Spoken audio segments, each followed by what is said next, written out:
I grew up in Stoke-on-Trent, but it was only when I did my role in Blood and Bone China that I realised there was a world beyond imagination. Stoke is actually a hub of paranormal activity, folklore and unexplained events.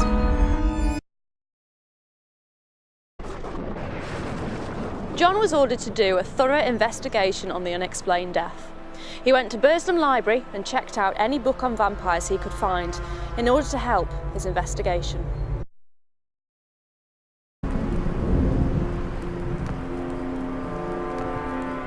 The Slavic people have the richest vampire folklore in the world, and their beliefs were passed down through the generations and instilled in their children at a young age. They believed that vampires were malevolent spirits, those who had sinned or who had been sinned against.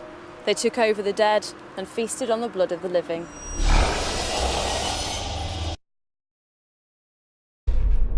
Vampire folklore has become so ingrained in our society that the fine line between fact and fiction has become blurred. Personally, the stories that are said to have occurred close to home are the most fascinating.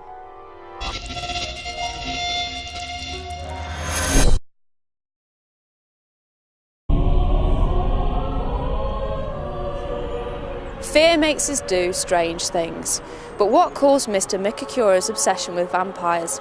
Was it the stories he'd grown up with in Poland as a child? Had he seen some unexplained event? Or was he being haunted by demonic revenants? We'll never know. The truth he took with him to his grave.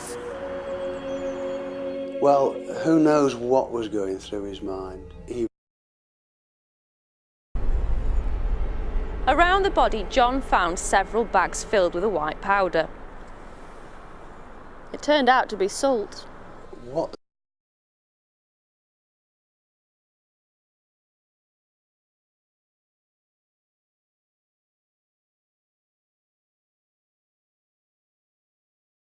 In 1972, a real vampire incident happened at this very house, deep in the heart of Stoke-on-Trent.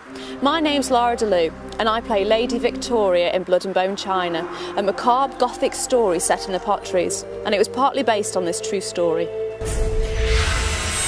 I'm going to peel back the vampiric myth and legend that surrounds this infamous police case that made headlines in the 1970s and find out what really happened on that fateful night here at the Villas.